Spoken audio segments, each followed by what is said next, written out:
Listen closely. Do you hear that? It's the sound of 1,000 text messages being typed and deleted. The symphony of modern longing. In a candlelit room somewhere in Prague, an old clockmaker once told me that the most valuable timepiece he ever created was one that only showed the correct time 3 times a day. People checked it constantly, he whispered, his breath smelling of absinthe and regret. They couldn't stop wondering when it would align with reality. This is Machiavelli's forgotten lesson, the one they don't teach in philosophy seminars where eager students clutch their coffee cups like life preserves. The prince knew that power wasn't in the throne, but in the shadows cast by the throne. And love? Love operates by the same merciless calculus. Picture this. A man sits across from his lover at dinner, laying his soul bare like a butcher displaying cuts of meat. He tells her everything. His childhood fears, his mother's cruelty, the way he still checks under the bed for monsters at 35. He thinks he's building intimacy. What he's actually doing is performing an autopsy on attraction while the patient is still breathing. There's a 2024 study from the University of Leiden that discovered something delicious in its cruelty. Romantic interest peaks not when we know someone fully, but when we know them precisely 40. Just enough to feel the heat, not enough to see the ash. The researchers called it optimal obscurity. I call it the reason why dating apps are psychological torture chambers designed by someone who read Kafka and thought, this needs more swiping. You see, transparency is the serial killer of desire, dressed in the sheep's clothing of healthy communication. Every couple's therapist preaches it like gospel. But have you noticed how the most passionate loves are always the most opaque? Heathcliff and Catherine didn't sit down for weekly check-ins about their emotional needs. They haunted each other across the moors, half mad with not knowing. The French have a phrase, l'homme fatal, the fatal man. Not because he kills, but because he remains unknowable, a walking question mark in expensive cologne. Women orbit him like moths around a flame that might not even be lit. His power isn't in what he reveals, but in what he withholds. Each silence a blank canvas where desire paints its own fevered fantasies. But here's where it gets grotesque. We've been trained to confess everything, to Instagram our inner lives, to treat our hearts like open source code anyone can debug. A 2025 Harvard study found that people who share less on social media are perceived as 73% more attractive than chronic oversharers. The researchers seemed surprised. Machiavelli would have laughed until he choked on his wine. Think about the last time someone truly captivated you. Did they tell you their life story in the first hour? Or did they leave you with questions that crawled under your skin like beautiful parasites? I knew a woman once who would only meet lovers in hotels. Never her home. A house tells too many truths, she said, adjusting her gloves. 3 men proposed to her that year. She accepted none of them. She understood that mystery isn't deception, it's architecture. The grotesque irony is this. In our age of radical transparency, where we broadcast our breakfast choices and our therapy breakthroughs, we've become utterly unknowable to ourselves. We mistake exposure for intimacy, confession for connection, but the heart doesn't want a blueprint. It wants a labyrinth. Here's what they won't tell you in those fluorescent lit relationship workshops. Every truth you reveal is a door you close. Every vulnerability you share is a magic trick explained. The modern dating scene is littered with the corpses of attractions that died from overexposure. Relationships that collapsed under the weight of too much honesty administered too soon. Like chemotherapy for a cold. Schopenhauer wrote that we're like hedgehogs in winter. We need closeness for warmth. But get too close and we pierce each other with our spines. He was almost right. The real trick isn't finding the perfect distance. It's learning to hide some of your spines altogether, to let the other person discover them slowly, accidentally, in moments of exquisite revelation. Tell me something. When was the last time you kept a beautiful secret? Not a shameful one. Those are easy to hide. But something luminous about yourself that you refuse to offer up on the altar of communication. When did you last let someone wonder about you until wondering became wanting, and wanting became that delicious ache we mistake for love? The architect of absence knows this.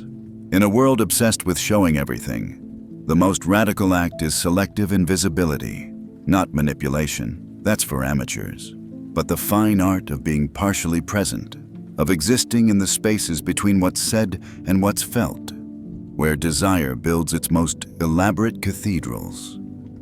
Mystery breeds desire. Honesty breeds contempt. And somewhere between those two truths, we dance.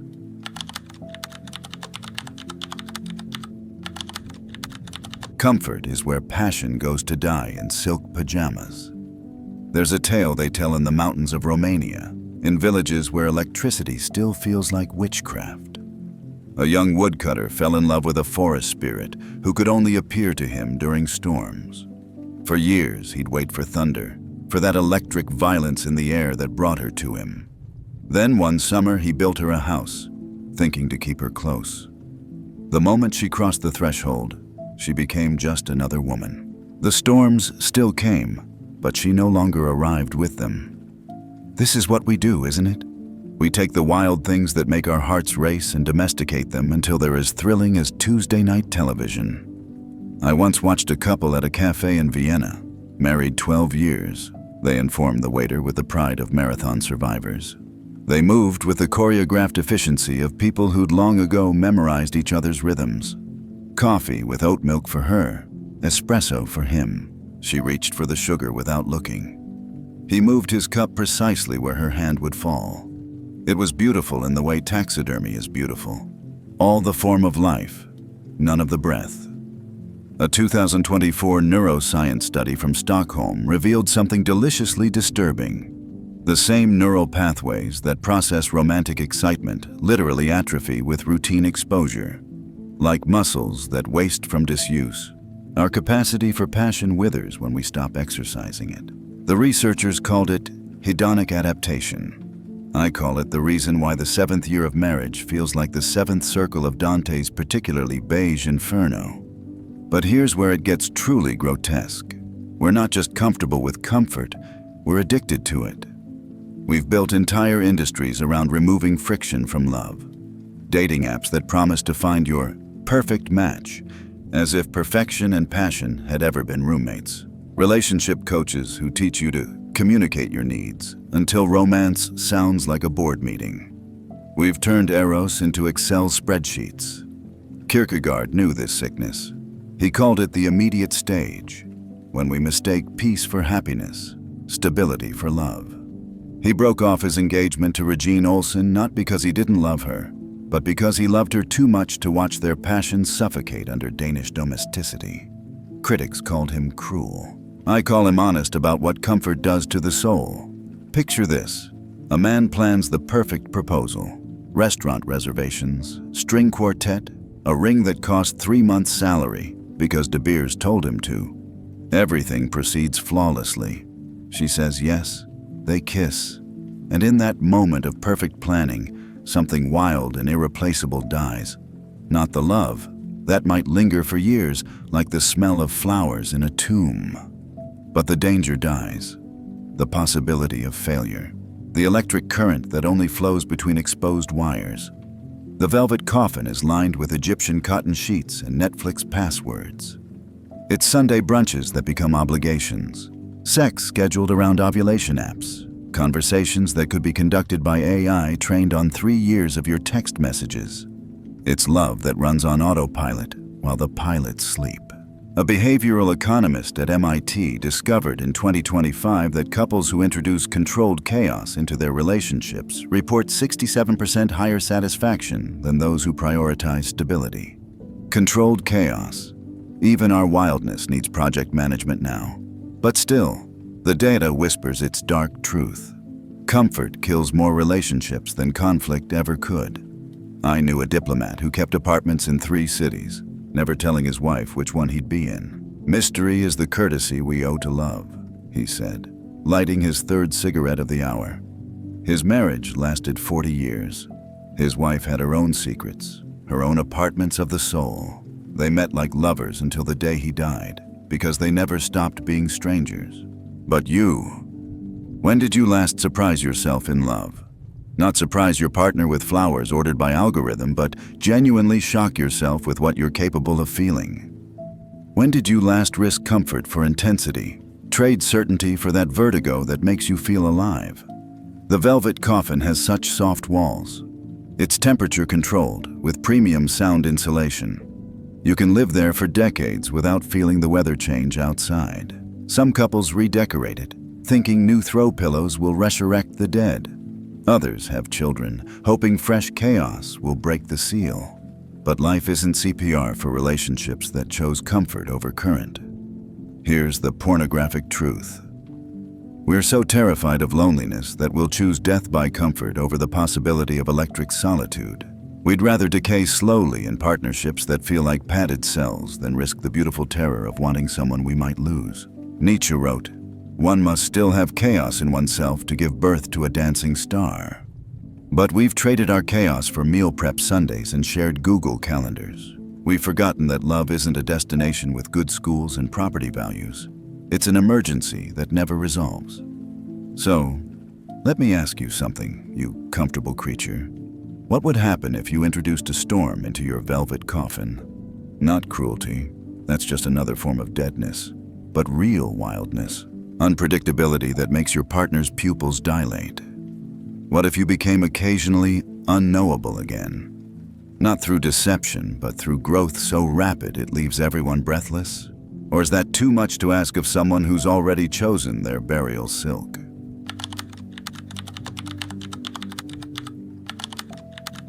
Every person you've loved lives on as a ghost that edits your autobiography. In the basement of the Mutter Museum in Philadelphia, past the wall of skulls and the soap made from human fat, there's a collection they don't advertise. Love letters written by surgeons to the corpses they dissected. "My dearest Catherine," one begins, "today I found your secret in the curve of your fourth rib." This is what we become to each other, isn't it? Anatomists of affection, cutting through layers of memory to find what made us feel alive. Here's something they don't tell you about heartbreak. It's not an event, it's an installation. Every lover leaves their exhibition in the galleries of your nervous system. Sarah's laugh still hijacks your Thursdays. Marcus's cologne turns elevators into time machines. That way, Jennifer touched her collar when she was nervous. You see it in every woman wearing blue. And suddenly you're 23 again, bleeding in a Brooklyn bathroom. A 2025 study from the Karolinska Institute found that romantic memories physically alter our DNA through epigenetic changes. We literally become different people with each love. Our cells rewritten like palimpsests where old texts bleed through. The scientists seemed shocked. Anyone who's ever tried to forget someone could have told them, "We are haunted at the molecular level." But here's where it gets exquisitely grotesque. We don't just remember our former lovers, we become them. That pretentious way you order wine? That's David, vintage 2018. The way you fold fitted sheets with hospital corners? Rebecca's ghost, still organizing your linen closet. We're walking museums curated by people who no longer have visiting hours. I once met a translator in Lisbon who spoke 7 languages fluently.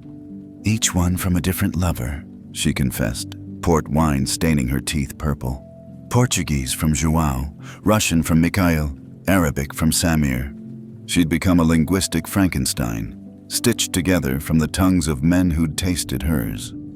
"Sometimes I forget which words are originally mine," she laughed, and it sounded like grief. This is the eternal return Nietzsche warned us about. But he got the mechanics wrong. We don't live the same life infinitely. We live all our loves simultaneously. A temporal pile-up where past and present collide like dancers in the dark. Consider this delicious horror. Every time you love someone new, you're offering them a heart that's already a collaborative artwork.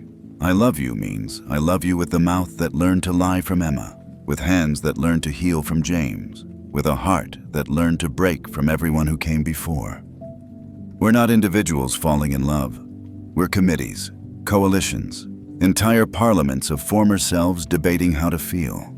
The Museum of Former Selves has wings you haven't visited in years. The alcohol exhibition, where you keep the version of yourself who drank whiskey to match his aesthetic. The music hall, where bands you despise still sound like home because you played them during your first summer. The religion section, where you genuflect to gods you met in someone else's bedroom. A psychologist in Tokyo documented what she calls romantic paralimpsests. Moments when current partners trigger memories of past ones so vivid that people temporarily forget who they're with. One subject reported calling his wife by 3 different names during a single argument, each name summoning a different ghost to fight through him. His wife wasn't arguing with him anymore. She was debating an entire archaeological dig of women. But here's the truly fucked up part. We need these ghosts. They're our education in feeling, our graduate school in human complexity. Without them, we'd approach each new love like amnesiacs, making the same mistakes with virgin stupidity. The museum isn't a burden. It's a library of what not to do. A catalog of how hearts fail in 40 different languages. Schopenhauer believed we're doomed to want what we can't have and tire of what we can. But he missed the third option. We become what we've lost, wearing our former lovers like invisible costumes that shape how we move through the world. I knew a painter who only used colors his ex-lovers had worn. His palette was a cemetery of relationships. Cobalt blue from Marina's dress the night she left. Ochre from Tom's jacket during their last fight. Vermilion from the lipstick Anna forgot in his medicine cabinet. "I paint with ghosts," he said. His work sold for millions. Critics called it haunting. They had no idea how literal that was. Tell me, curator of your own ruins, which ghost edited your last "I love you"? When you orgasm, whose name echoes in the silence after your current lovers? How many people are in bed with you when you sleep alone? The Museum of Former Selves never closes. Admission is free, but the gift shop costs everything. And the exhibits? They rotate constantly, depending on the season, the song playing, the angle of light through your bedroom window. Some nights, you're the visitor. Other nights, you realize with exquisite horror, you're the exhibition, and somewhere, in someone else's museum, a version of you is teaching them how to love or how to leave, how to touch or how to turn away.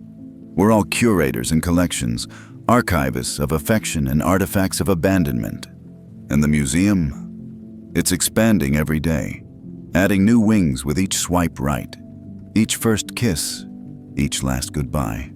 The question isn't whether you'll become a ghost in someone's gallery. The question is, what kind of haunting will you be?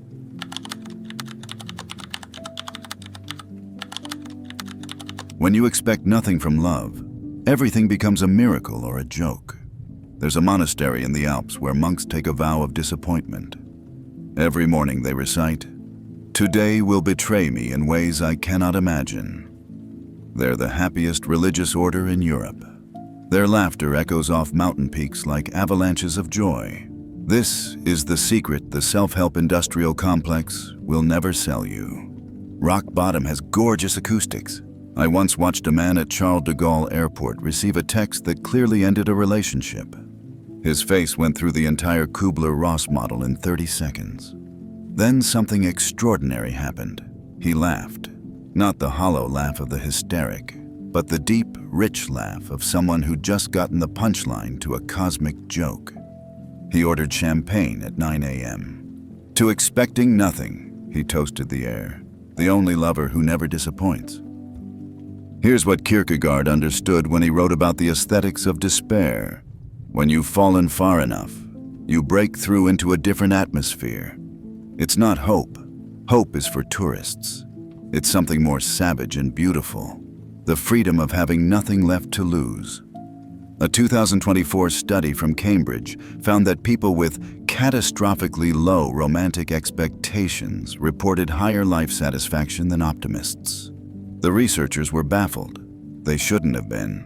When you expect your Tinder date to be a serial killer, finding out they're just boring feels like winning the lottery. But the paradise of low expectations isn't about pessimism. That's for amateurs who still believe their suffering makes them special. This is about something far more radical, treating love like weather. You don't expect anything from rain. It just arrives, soaks you, passes. Sometimes there's lightning, sometimes just drizzle. You don't take it personally when clouds form. You just notice, it's raining again. Consider the modern dating landscape. That digital abattoir where hope goes to die in 150-character increments. The average person spends 90 minutes a day swiping, a 2025 study reveals. That's 10 hours a week genuflecting to an algorithm that thinks your soulmate is someone who also likes The Office and lives within 5 miles. It's not dating. It's a cargo cult worshipping planes that will never land. But imagine, just imagine, expecting nothing from these digital encounters. Suddenly, every match becomes absurdist theater. Every ghosting, a performance art piece. Every you up text at 2 a.m., a haiku of human desperation. You're not rejected, you're collecting data on the fascinating ways humans fail each other. I knew a woman in Berlin who dated exclusively with zero expectations. She called it romantic nihilism. Her Tinder bio read, expecting disappointment, open to pleasant surprises. She went on dates like an anthropologist studying a dying civilization.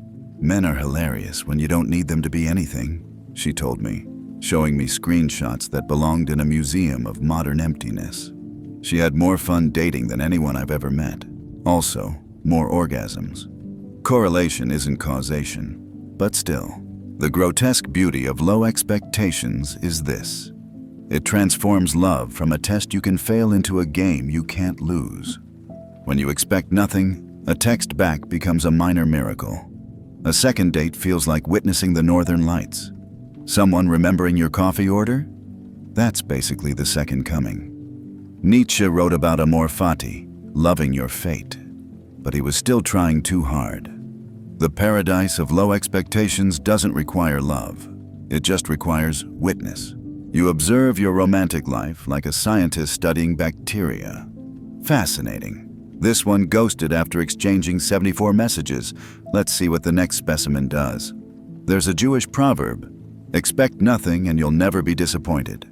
But that's only half the equation. The full truth is, expect nothing and you'll be constantly amazed by the Baroque ways humans invent to complicate simple things. A behavioral economist at Yale discovered that people who approach dating with subterranean expectations are 83% more likely to maintain long-term relationships. Not because they settle, settling implies you had standards to lower, but because they're genuinely surprised when someone shows up twice. Gratitude, it turns out, grows best in the soil of expecting absolutely nothing. But here's the real mindfuck. The paradise of low expectations isn't depression in a party dress. It's the most profound form of presence. When you expect nothing from tomorrow, today becomes psychedelically vivid. When you expect nothing from your lover, their actual presence becomes a visitation, a haunting you didn't schedule. So let me ask you, you beautiful disappointment. What would happen if you expected nothing from your next date except that they'll be human? Which is to say, a catastrophe with occasionally redeeming features? What if you treated love not as a goal, but as a weather pattern? Sometimes sunny, often not. Completely beyond your control. What if disappointment wasn't failure, but freedom? The monks in the Alps have a saying, "Blessed are those who expect nothing, for they shall giggle at everything." They've discovered what we've forgotten. The paradise of low expectations isn't where hope goes to die. It's where humor is born, where gratitude grows wild, where love becomes less like a test and more like a circus, where you're both the audience and the clown. And the punchline? You already knew this was coming, and you're still here.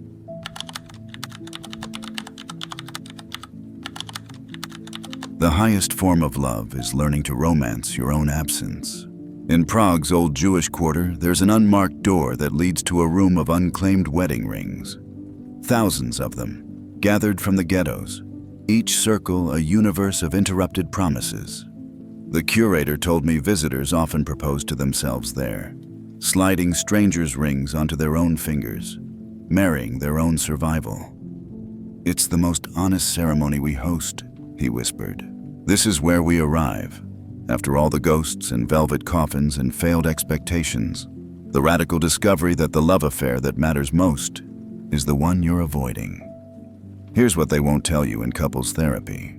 The person you're really trying to escape isn't your partner. It's the stranger who stares back from mirrors at 3 a.m., the one who knows exactly what you did and why. A 2025 neuroscience study from Heidelberg revealed something magnificent. People who spend structured time in complete solitude show the same brain patterns as those in the early stages of romantic love. The same dopamine cascade, the same activation in the anterior cingulate cortex. We can literally fall in love with our own absence. The researchers called it auto-romantic neuroplasticity. I call it the last revolution available to the human heart. But the cathedral of productive solitude isn't built from loneliness. Loneliness is just solitude contaminated by the belief you need someone else to complete you.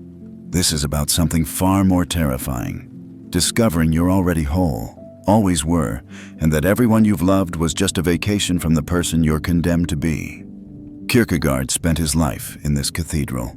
He wrote, "The highest and most beautiful things in life are not to be heard about, nor read about, nor seen, but if one will, are to be lived." He died alone, collapsed in the street, having lived more intensely in solitude than most people do in a lifetime of relationships. His last words, "The bomb explodes, and the conflagration follows." He was talking about consciousness finally meeting itself without intermediaries. Picture this: a successful architect, 3 divorces deep, decides to date herself for a year. Not the eat, pray, love performance of self-care, but actual dates. Reservations for one at restaurants that require jackets. Concerts where she buys 2 tickets and leaves 1 empty. Hotel rooms where she practices conversations with the absence beside her. "I'm having an affair with who I might become," she tells me over wine that costs more than my rent. The grotesque truth is that we use relationships like morphine, dulling the existential horror of being stuck with ourselves forever. Every "I love you" is also an "I can't stand being alone with my thoughts." Every marriage is partly a suicide pact against solitude. But here's where it gets delicious. Those who master productive solitude become irresistible, not because they play hard to get, but because they're genuinely hard to get. They've tasted something rarer than love, comfort with their own company. They show up to relationships not as beggars, but as visiting dignitaries from the country of themselves. A philosopher in Tokyo documented what he calls the solitude paradox. People who regularly practice intentional aloneness report feeling more connected to others than those who desperately avoid it. It's as if solitude is a language you need to speak before you can truly translate yourself to another person. I knew a violinist who played concerts for empty halls every Sunday. Practice for death, she called it, tuning her instrument in the echo. We all die alone. Might as well get good at it. She had lovers in 7 cities who competed for her attention. None of them knew about the empty concerts. That was her real love affair, with the sound of her own strings in vacant space. The Cathedral of Productive Solitude has strict visiting hours. You can't live there. That's not solitude. That's just another form of hiding. But you must visit regularly, like a lover in a long-distance relationship with yourself. You must court your own silence, bring flowers to your own absence, write love letters to the person you are when no one's watching. Schopenhauer believed that a man can be himself only so long as he is alone. But he missed the erotic potential of that aloneness, the way solitude can be a form of foreplay with existence itself. When you're truly alone, not distracted by screens or substances or the drug of other people's validation, something ancient wakes up. Call it soul, call it authentic self, call it the stranger you've been avoiding your entire life. Here's what nobody tells you about learning to love your own company. It ruins you for settling. Once you've tasted the freedom of your own approval, everyone else's feels like splendor.